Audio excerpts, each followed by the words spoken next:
Una producción de Vicom, el programa de videocomunicación de la UNED de Costa Rica.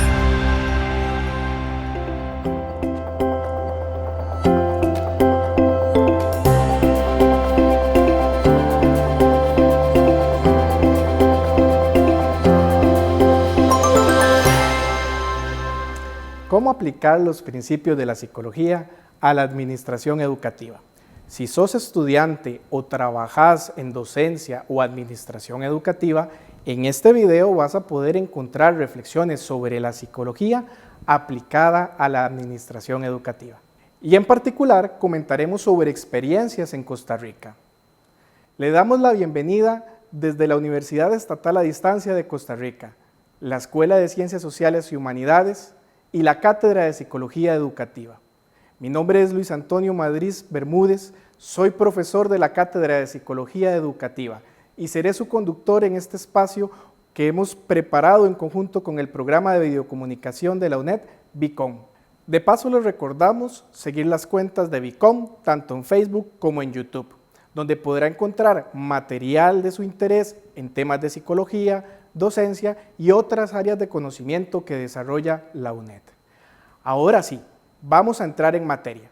Vamos a empezar por partir de la definición y aportes de la psicología a la administración educativa.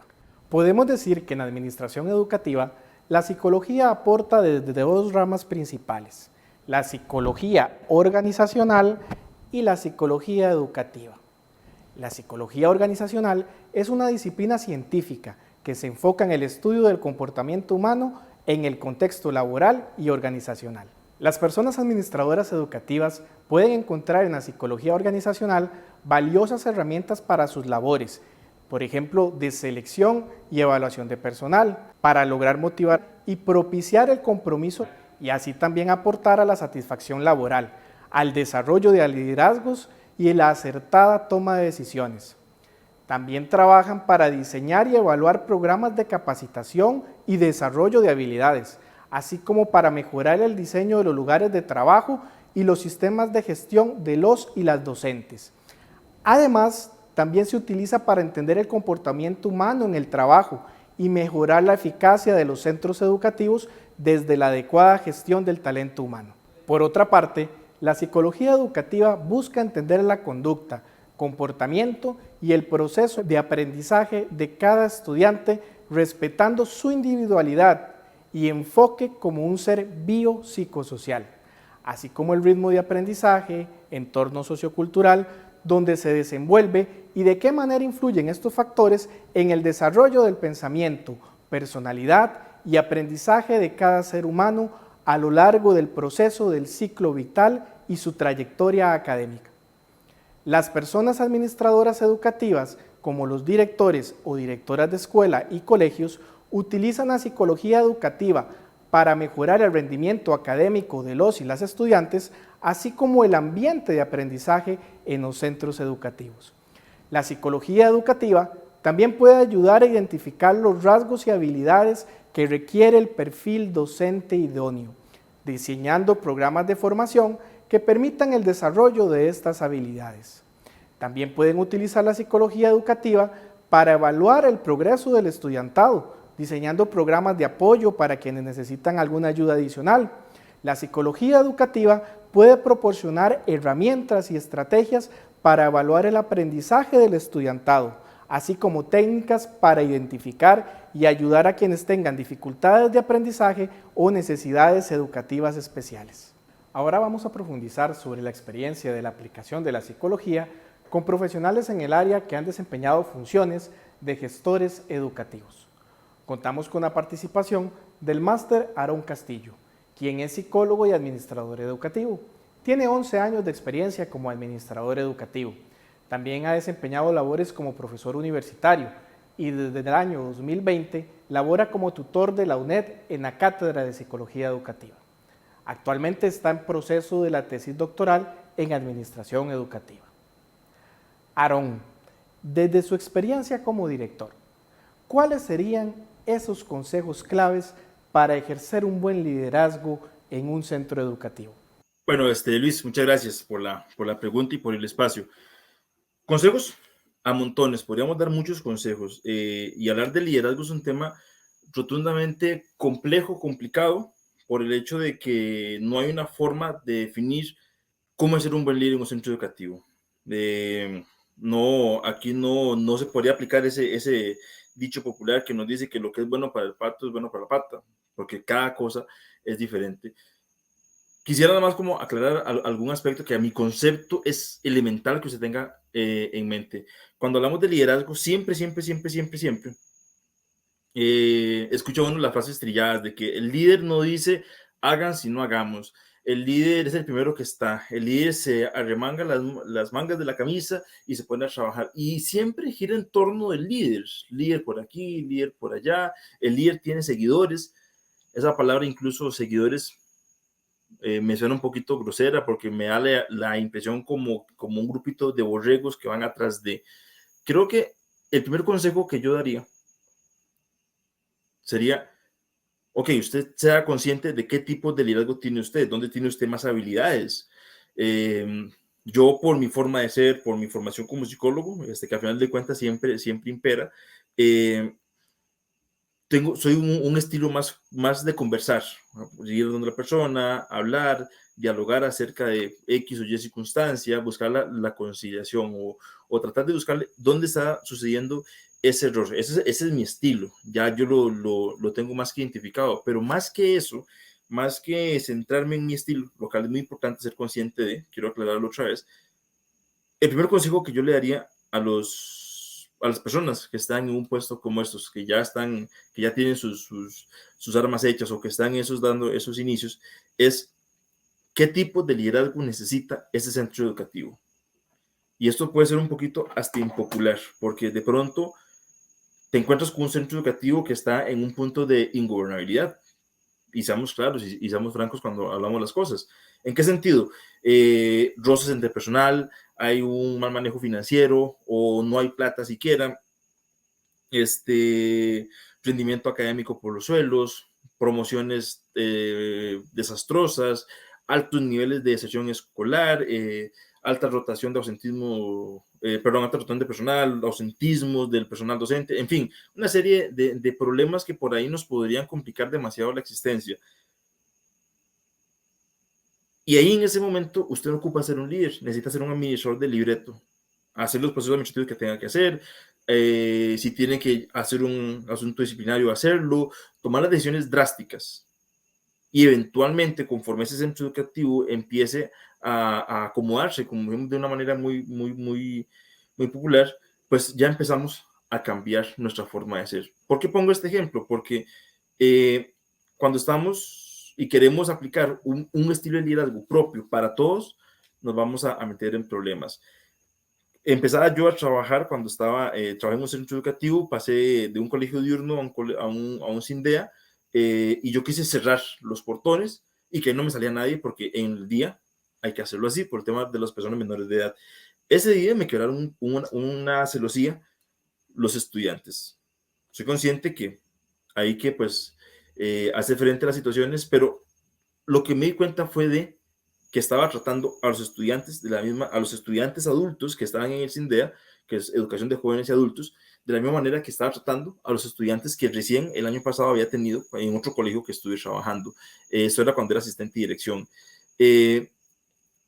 También el líder, la persona directora, necesita tener ese liderazgo versátil, ese liderazgo líquido que le llaman hoy día, en donde se puede ir acomodando las situaciones y si eventualmente tiene que ceder la batuta, cederla. Trabajé en otro colegio que trabajé, el profesor un profe mate, era buenísimo en su materia y era el líder con los chiquillos. Él era el que me jalaba los actos cívicos, me convocaba a la gente y él tenía fuerza. Él se paraba en el escenario, en el gimnasio, y le decía: chiquillos, ya, vamos, calladitos para arrancar. Y los chiquillos se iban callando, se iban acomodando hasta que iniciábamos. Tenía entonces siempre le asignaba esas tareas. Tenía otro profesor que era muy estricto en su forma de hacer los documentos. Entonces, cuando yo necesitaba hacer documentos que tuvieran esa parte estricta, que estuvieran bien hechos, que tuvieran una serie de características, se los pasaba a él, porque yo sabía que eso estaba sin ser errores. Yo revisaba, pues, como para salvar mi conciencia que estaba revisando, pero yo sabía que eso estaba sin errores, porque él tenía esa característica. Y un consejo final que yo daría a las personas directoras es que sea cual sea el estilo que tengan, sean cual sea el estilo que en la situación en la que se encuentra el centro educativo, el liderazgo el líder necesita estar implícito en la tarea que está haciendo. Usted no hace nada con no estar, con estar metido en la dirección, pero no estar en las aulas, no estar en los pasillos. Usted se da cuenta de las cosas, usted ve si un pasillo está sucio, usted ve basura. Tengo la costumbre, todos los días, a la hora del almuerzo, mi colegio es pequeño, somos 300 y un poquito de estudiantes, salgo, voy al comedor y estudiante por estudiante que me encuentro comiendo, ellos les toca comer en los corredores, porque el comedor es muy pequeñito todavía, no lo hemos logrado ampliar. Preguntarle, ¿cómo está la comida? ¿Le gustó? ¿Está rica? Las cocineras mías pues trabajan bastante bien, cocinan bastante rico y ellas pues siempre queda bien hecho, y sin embargo un par de estudiantes me han dicho, el arroz está duro hoy. Voy, pruebo y efectivamente el arroz está duro. Me han dicho, la sandía está simple. Voy, pruebo la sandía y efectivamente la sandía ya está pasando la temporada, entonces hay que decirle a la gente del comedor, no me traiga más sandía porque esa sandía ya está pasca. El salir, estar siempre con los estudiantes, estarles preguntando. Tengo otra costumbre que he desarrollado, yo llego a mi colegio a las 6:45 de la mañana todos los días, me bajo de la moto, ya me tengo moto, parqueo a la parcita y me quedo esperando que ingresen todos los buses, los 4 buses que tengo nada más, y ahí vamos dándole el saludo. No puedo darle la mano a los 300 y resto de estudiantes, pero a uno le doy la mano, a otro le saludo, a otro le damos el puñito, pero siempre ese chicos, buenos días, bienvenidos. Y los estudiantes llevaron eso a la casa diciendo que les gustaba que el director estaba saludándoles. Y a las 4:15 de la tarde, que ya van ingresando los buses otra vez para retirarnos, me paro en la casetilla donde están los buses y empiezo también a despedir a los estudiantes. Igual, no los despido a todos, vigilo cómo es el ingreso a los buses, vigilo la salida de los estudiantes, y al final a todos les hago pues como en un barquito, ¿verdad? Los despido con la mano. Y eso ha gustado. Y a mí me gusta, a los profesores les gusta, los padres de familia, en reuniones que hemos tenido, me han dicho que les ha gustado mucho eso porque sienten diferente y no es tanto como esa cosa del director completamente alejado. Entonces creo que mi consejo final sería ese, cercanía. Mucha cercanía con los estudiantes. Muchas gracias, Aarón, por tan valiosa participación. Ahora nos acompaña la licenciada Dayana Vargas Esquivel, psicóloga y docente con 20 años de experiencia en docencia universitaria y secundaria, experiencia en el área de la psicología clínica, conferencias y capacitaciones. Dayana, ¿cuáles son las limitaciones frecuentes para el desarrollo de habilidades blandas en centros educativos y cuáles estrategias claves para abordar esta situación desde la gestión educativa? Muchas gracias, muy importante la pregunta. Cuando trabajamos en centros educativos podemos visualizar 2 limitaciones específicas. La primera es el tiempo, porque estamos limitados en cuestión de currículum, debemos de cumplir un horario donde cada asignatura tiene un tiempo establecido.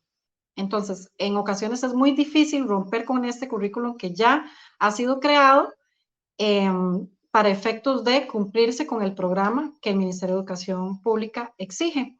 Por otro lado, tenemos los espacios, no solamente físicos, sino de capacitación, de integración, de resolución de conflictos, de intercambio de ideas entre los docentes, los estudiantes o incluso el gestor o gestora educativa. ¿Cuáles son algunas estrategias que también podríamos relacionarlo con las limitaciones planteadas?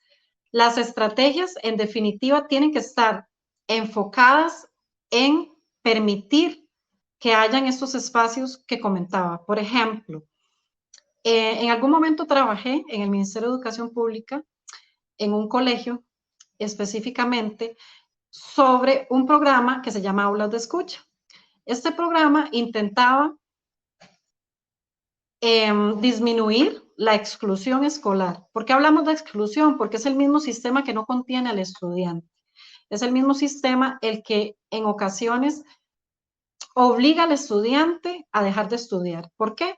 Porque no es un lugar seguro, porque el estudiante no se siente acompañado, porque él o la estudiante no tiene un sentido de pertenencia. Con este programa se trabajaba psicología y arte, de forma tal que, por ejemplo, los casos en los que hay autolesiones, que era muy frecuente encontrarlos, porque además trabajábamos con población en riesgo psicosocial, era muy frecuente encontrar que los chicos y chicas se autolesionaban porque no encontraban otra forma de expresarse, de expresar ese dolor que les era incontenible. ¿Ok? Entonces se trabajaba desde la psicología y el arte para poder lograr que ellos expresaran lo que estaban sintiendo, que lograran poner afuera ese dolor. Una de las técnicas que se podía utilizar era que los chicos y chicas pusieran pintura en sus manos y pudieran colocarla sobre papel, ojalá pintura roja que representa la sangre y que puedan ponerla afuera, ¿verdad? Entonces, simbólicamente es una forma de decir, pongo mi dolor fuera de mi cuerpo, de mi alma, de mi corazón y no sigo lidiando con él dentro de sí mismo. Este programa logró grandes retos, logró grandes resultados. Por ejemplo, una chica, recuerdo en este momento, que ella había sido adoptada, por decirlo de alguna forma, por el PANI en varias ocasiones. De esta forma ya no contaba ni con sus familiares ni con amigos y la institución era el único lugar que podía hacer que esta chica sintiera un poco de apoyo, que sintiera que ella era importante. ¿Qué se hizo con el programa y con la contención psicológica?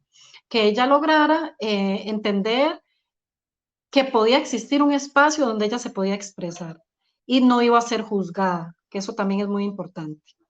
Esta chica en algún momento emitió o realizó una autolesión dentro de la institución, no se hizo o se cumplió el protocolo como debía cumplirse y esto provocó que la chica entrara en crisis. ¿Ok? Cuando ya retomamos con el programa y con la chica como tal, logramos estabilizarla y logramos que ella confiara en nosotros a tal punto que llegó el momento en que ella tal vez no entraba a clases, pero al programa nunca faltaba.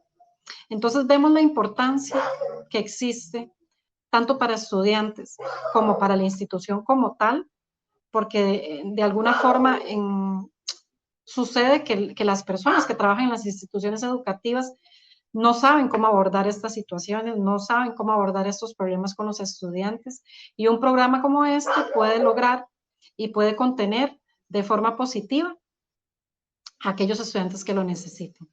De mi parte, fue una experiencia maravillosa. Si pudiera volverla a experimentar, la volvería a experimentar, porque es una forma de contribuir tanto al desarrollo personal, incluso al desarrollo académico de esos estudiantes, porque va de la mano, ¿verdad? El estudiante es un ser integral donde tiene su parte mental, tiene su parte emocional, tiene su parte conductual. Y tenemos que entenderlo como un todo. Si trabajamos dentro de su ámbito emocional, podemos también mejorar el rendimiento académico, o en este caso la permanencia dentro del centro educativo, que vendría a convertirse en un lugar seguro para ellos y ellas. Muchas gracias. Muchas gracias, Dayana, por tan importante aporte. Seguimos con la segunda parte de este espacio. Ahora vamos a conversar con el máster Olman Bolaños Ortiz, quien es el encargado de grado y posgrado de la carrera de Administración Educativa de la UNED. Olman también ha sido profesor en la Universidad Nacional y en la UCR. Cuenta con más de 20 años de experiencia a nivel medio y universitario. Fue coordinador académico del Colegio Nacional de Educación a Distancia, UNEDMED. Ha sido facilitador en talleres sobre política educativa, liderazgo, formación sindical y gestión. También es investigador en temas de gestión y ética. Cuenta también con diversas publicaciones en materia educativa.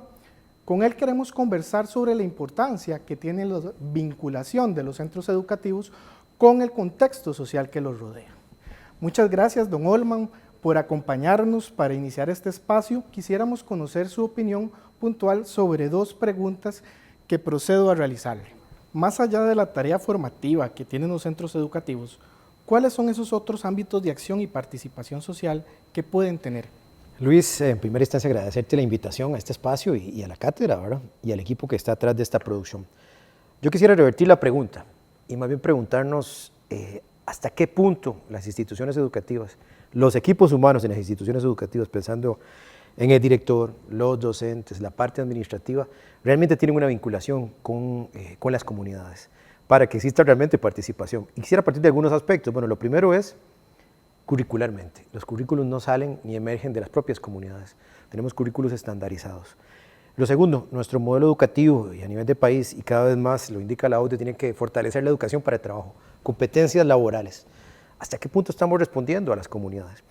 Lo otro, el perfil de los directores, de los docentes, es coincidente con esa realidad comunitaria. Luego, un tema que también es responsabilidad del propio sistema educativo, que es la carga administrativa, que hace que se pierda de vista lo esencial. La institución educativa, el espacio educativo es un espacio que pertenece a las comunidades, pero nuestro sistema ha hecho todo lo contrario, ¿verdad? Es un sistema que pertenece a la institución, se ha aislado de las comunidades, donde lo prioritario son los procesos, los resultados y no responder a ese contexto social. Y esto me lleva a un dato. En el 2018-2019, cuando la Universidad de Costa Rica presenta los informes de protesta social, el segundo espacio de mayor conflicto social en nuestro país es el espacio educativo. Generalmente las comunidades, bueno, queremos que salga el director, queremos que salga el maestro, no estoy de acuerdo con el manejo de la junta, etc. Hay realmente una vinculación que lleva a la participación, a la acción y a la praxis en los contextos educativos por parte de esos equipos humanos en las instituciones educativas. Entonces, esos aspectos hay que tomarlos en cuenta para hablar de participación. Ahora sí, volviendo a la pregunta que me haces, yo sí quisiera partir de entender qué es participación, y quiero empezar por participación y cerrar con acción. Participación implica que un grupo humano, pensando docentes, directivos, los mismos estudiantes, son conscientes de esa realidad social, de su comunidad. Pensemos a nivel comunitario, a nivel local, a nivel regional, incluso a nivel nacional. Si tiene conciencia de eso, hay vinculación y hay interacción. Hay participación, hagámonos esas preguntas. ¿Es consciente el docente o el director de esa realidad social o solo parcialmente? Para que exista una verdadera participación. Ahora bien, ¿cuáles serían esas propuestas? Y quiero por eso partía de entender el contexto y complejizarlo para ver las posibilidades de participación. Yo creo que primero es ubicar que el centro educativo tiene que convertirse en el eje medular, pensando en escuela, colegio, modalidad de educación de personas jóvenes y adultas, en un espacio de confluencia de la comunidad. Es decir, que la comunidad sienta que el espacio educativo le pertenece, no que es una institución dentro del Estado y que pertenece al Ministerio de Educación Pública. Ese es un primer aspecto. Si lográramos hacer eso, ahora bien, ¿cómo? ¿Cómo lograrlo? Ahora lo vamos a discutir con el tema del liderazgo pedagógico. Entonces, al convertirse en un espacio de confluencia de la comunidad, es responder a esas necesidades de la comunidad. Eso es un primer aspecto de cómo lograrlo. Lo segundo, que es importante, es convertir a la comunidad, al contexto social, en una red de aprendizaje. Los docentes, los directores, los mismos estudiantes se quejan de que el currículo educativo tiende a ser muy normativo, muy tieso, poco innovador, pero la comunidad es el espacio vivo, potente, donde podemos obtener toda esa información. Entonces, ¿cómo logramos tener participación con la comunidad? Tomando a la comunidad como eje del proceso formativo. Y vos me podrías decir, los docentes van a decir, es que no puedo sacar a los chicos de la institución, ni puedo hacer giras, ni puedo hacer trabajo. No es cierto. Sí es posible, si existe una buena coordinación. Y eso me lleva al otro elemento. Hay que coordinar con la comunidad. Si nosotros queremos tener experiencias, por ejemplo, a nivel de manejo de recursos ambientales, a nivel cultural, a nivel deportivo, se puede coordinar con la comunidad. Y el currículum se nutre de la misma. Entonces podemos generar esa red de aprendizaje. Ahí ya hay participación, porque la comunidad está siendo parte del proyecto educativo. Lo otro es que la participación tiene que trascender a lo normativo. Normalmente nosotros creemos que las instituciones educativas, con tener una junta de educación, una junta administrativa, con rendir informes anualmente a los padres de familia, con tener al centro educativo como es la calidad de decir, bueno, avanzamos con esto, ya estamos vinculando, que es lo que dice la normativa. Eso hay que trascenderlo, hay que romperlo. Y ir más allá.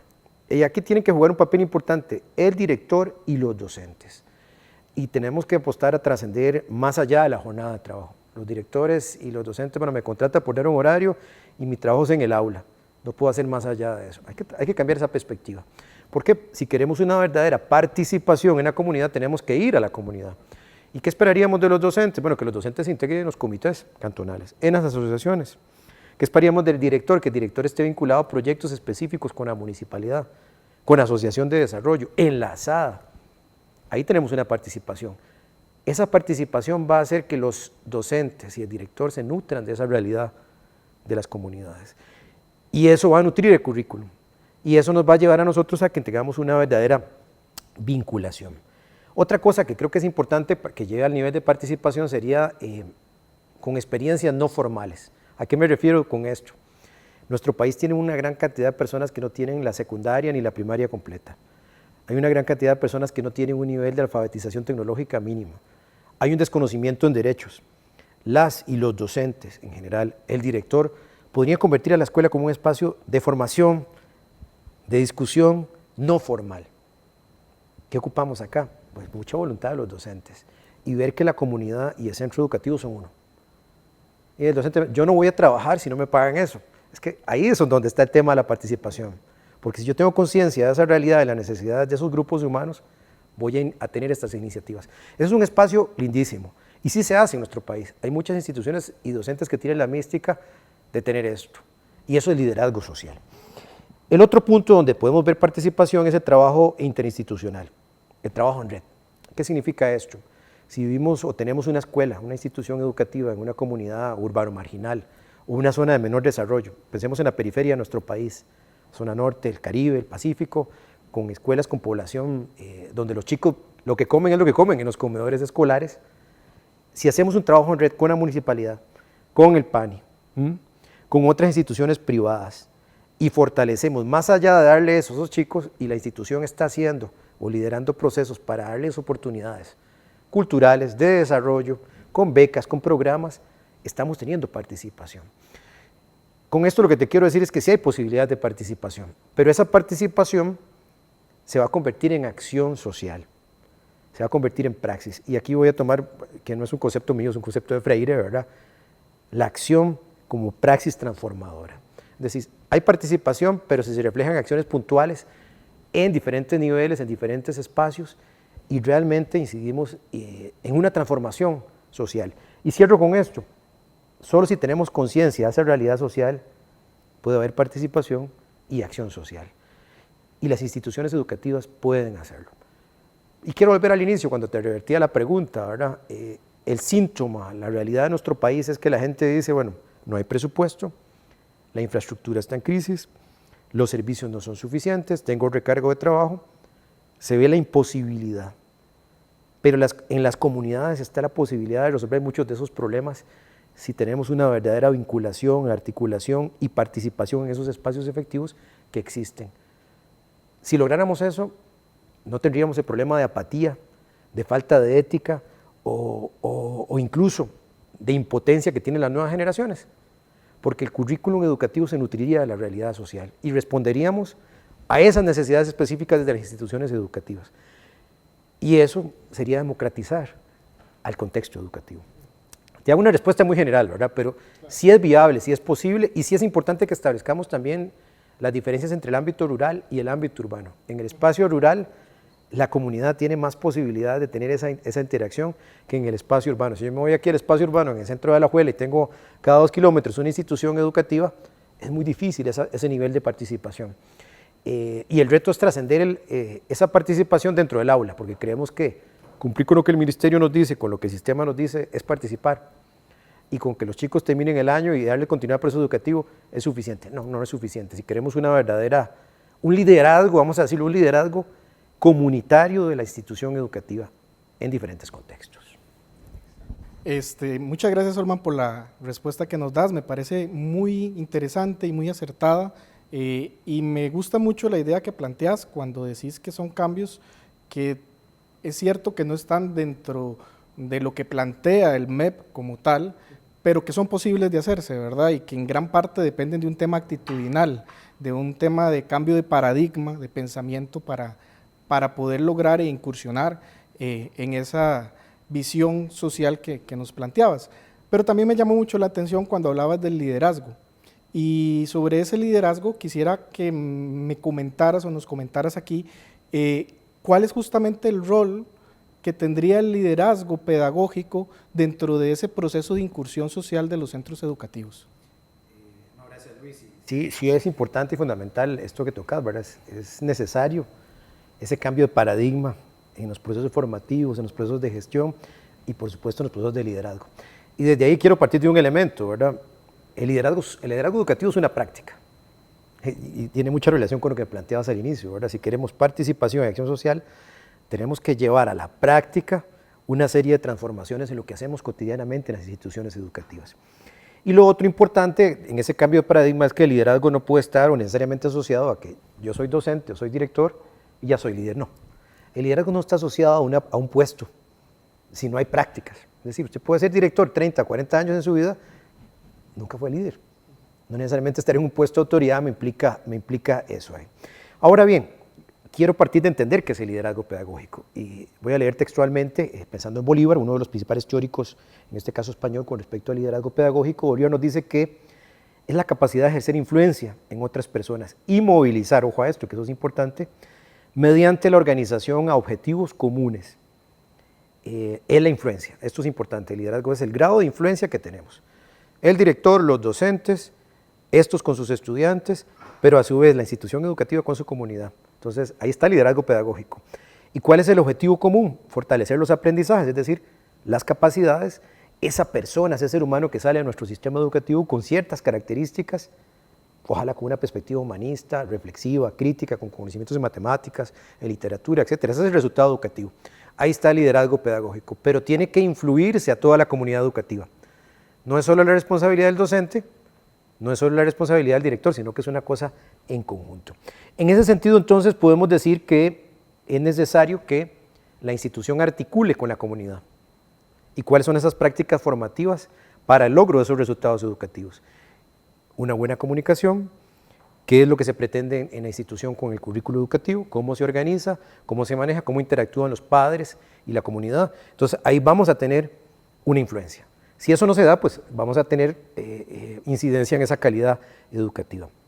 Y al respecto nos plantean, porque esto no es nuevo, en otros países ya hay mucho más en términos de liderazgo pedagógico y la vinculación con la comunidad, y me remito a los australianos, a Ledwood y otros, que nos plantean que esos establecimientos escolares tienen que tener ciertas características. Ojo con esto, prácticas orientadas al desarrollo del currículum. Entonces, ¿cómo lo vinculamos como una comunidad? Tenemos que contextualizar y vincular ese currículum, es lo primero. El desarrollo de todas las personas que conforman la comunidad educativa. No estamos hablando solo de los docentes y los estudiantes, sino cómo trabajamos con los padres, con la asociación, con la municipalidad, es ver al proyecto educativo como uno. Ahí está el liderazgo pedagógico. Un trabajo con propósitos y metas compartidas. Y ojo que el liderazgo pedagógico acá, ese es el fin del proceso educativo, pero nos habla de liderazgo distribuido. Cómo distribuimos entre los miembros de la comunidad algunas funciones y algunos retos que tenemos en común. Toma de decisiones sustentadas en datos y colaborativa. Ahí está el liderazgo pedagógico. Y por supuesto, la generación de condiciones. ¿Condiciones como cuáles? Condiciones de trabajo, de reunión, de interacción. El liderazgo pedagógico es un proceso de influencia, pero la influencia requiere también condiciones, motivación, organización, comunicación para el logro de esos objetivos. Si lográramos esto, ahí está la vinculación con la parte de desarrollo comunitario y potenciamos el desarrollo humano. Sin embargo, yo me hago la pregunta, muchos docentes nos dirían, bueno, volvemos a la pregunta anterior, a los problemas. Tengo mucho trabajo burocrático y administrativo. Me dicen que tengo que trabajar en función de resultados y de evaluaciones estandarizadas. Mi sistema es verticalista, el supervisor llega y me pide algo, el director me pide algo, yo no puedo hacer nada, entonces no puedo hacer trabajo comunitario. Eso existe, pero ¿cómo podemos superarlo? Yo creo que sí es viable. Bueno, lo primero, para lograr esa práctica de liderazgo pedagógico en la comunidad, tenemos que generar mecanismos de confianza. Si la comunidad, y hablamos de esos diferentes actores, tienen confianza en la institución, en lo que está haciendo, es posible lograr esa transformación educativa. Tenemos que generar interdependencia. No es obligación sola del director o del docente los problemas que vive la institución o la comunidad. Es una obligación conjunta. Y ahí está la apropiación del centro educativo. Ahí estamos logrando el liderazgo pedagógico. Y la reflexión conjunta. Y pensemos en un ejemplo muy concreto, los niveles de violencia que estamos viviendo en las instituciones educativas. Los padres tienden a culpar a los docentes y al director porque no cumplen, que no es suficiente. Pero no vemos lo contrario. Los niveles de pobreza, de desigualdad que hay en nuestro país no es un problema aislado. La educación viene a absorber esa realidad social.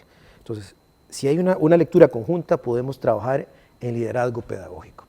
En ese sentido, y me remito al doctor Oscar Maureira, chileno, que ha trabajado mucho en esto, Oscar nos dice a nosotros, un trabajo que busca caminar junto con los actores escolares en un diálogo horizontal y permanente, de confianza mutua, con el fin de enfrentar en conjunto los desafíos profesionales y educativos más significativos. Ahí está el liderazgo pedagógico. ¿Por qué? Porque se trasciende al espacio físico de la institución educativa, al aula, y logramos generar una verdadera transformación social. Ahora bien, yo sí quisiera ser contundente en esto. No tenemos todas las soluciones desde el ámbito educativo, ¿verdad? Ni los docentes, ni el director, ni el supervisor, ni las universidades, ni los mismos estudiantes. Pero si nosotros, y si quiero ir a un esquema, puede sonar muy esquemático, pero si nosotros pensamos la realidad social, la entendemos, dialogamos con ella, nos estamos apropiando y tenemos liderazgo porque estamos estableciendo un intercambio en ese sentido. Sentimos esa realidad social y nos preguntamos qué queremos hacer para mejorar esa realidad social desde el ámbito educativo.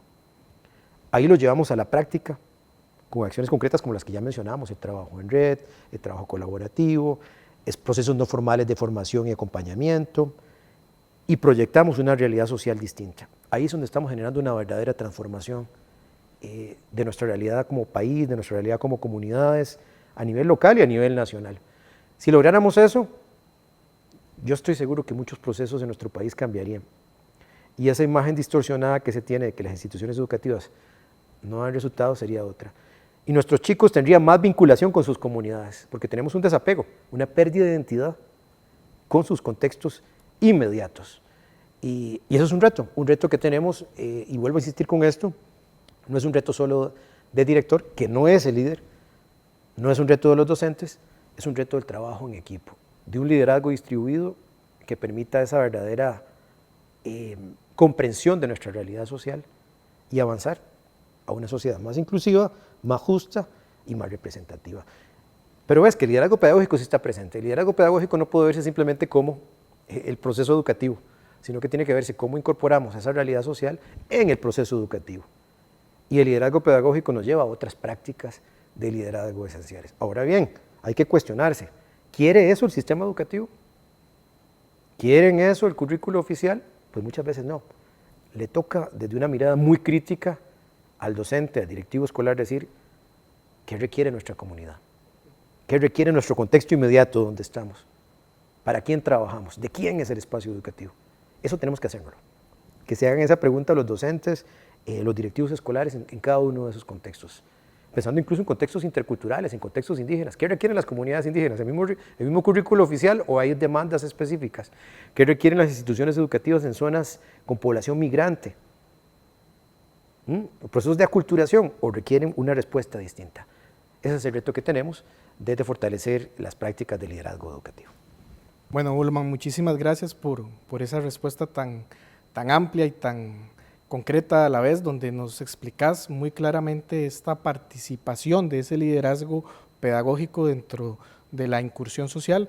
Me parece muy importante varios temas, que el líder no lo hace el puesto, ¿verdad? Sino que es una función que se ejerce desde el mismo proceso de enseñanza-aprendizaje, que es un proceso colaborativo y que es un proceso inclusivo. Muchísimas gracias porque realmente nos abre la mente para pensar en muchas cosas. Todo gusto, Luis, y esperamos profundizar la discusión, que es un reto que tiene nuestro sistema educativo. Claro, muchísimas gracias, Ullman. Ahora vamos a abrir un espacio donde vamos a escuchar una pregunta formulada por la estudiante de la carrera administrativa, Mildred Campos Blanco. Mi pregunta es, desde su experiencia, cuáles son los elementos más útiles de la psicología en la labor de un administrador educativo, en el manejo de conflictos tanto con los estudiantes, los docentes, personal administrativo y la comunidad en general, pero partiendo desde la imparcialidad y la manera más justa para poderlos resolver. Muchas gracias, Mildred, por la pregunta formulada. Voy a proceder a responderle. La psicología puede ser útil para un administrador o una administradora educativa en el manejo de los conflictos tanto con estudiantes, docentes, personal administrativo y con la comunidad en general. Para esto la psicología nos va a permitir desarrollar un conjunto de habilidades blandas que nos permiten alcanzar el éxito en este tipo de gestiones. Algunas de esas actividades blandas son, por ejemplo, desarrollar la capacidad de escuchar y comprender las necesidades y preocupaciones tanto de la población docente, de la población estudiantil, del personal administrativo y de la comunidad en general. Tener la capacidad de comunicarse de manera efectiva y asertiva con todas las partes involucradas en un conflicto, poder identificar y resolver conflictos de manera justa e imparcial, partiendo desde la objetividad y la racionalidad y excluyendo la emocionalidad personal que puede sesgar la información, gestionar la capacidad de trabajar en equipo y colaborar también con otros profesionales o con otras personas para resolver problemas complejos, poder también liderar y motivar a otros para lograr objetivos comunes. Y estos son algunos de los elementos que pueden ayudar a un administrador o administradora educativo a crear un ambiente académico positivo y productivo para todas las personas que se desarrollan dentro de este. Olman, no sé si querías aportar algo a esta respuesta. No, de manera muy puntual, Luis, a mí sí me parece que los docentes tienen que tener apoyos multidisciplinares. No son solo pedagogos, los aportes que se pueden dar desde las ciencias sociales, desde el área artística, pueden enriquecer la intervención que hacen en cada contexto educativo. Y sobre todo a partir de una premisa, nada humano nos es extraño, y más en el ámbito educativo. Comprender las diferencias, las necesidades, las particularidades de cada ser humano, de cada estudiante. Creo que la psicología nos puede ayudar y aportar herramientas para una intervención más pertinente, no para tener las respuestas, sino para que el proceso educativo sea lo más integral posible. Muchas gracias, Olman, por esta participación. Muchísimas gracias a todas las personas que han participado en este video. Gracias desde la Cátedra de Psicología Educativa por el tiempo dedicado a este espacio y les deseamos éxitos en el desarrollo de sus estudios y en todas sus funciones laborales también. Una producción de Vicom, el programa de videocomunicación de la UNED de Costa Rica.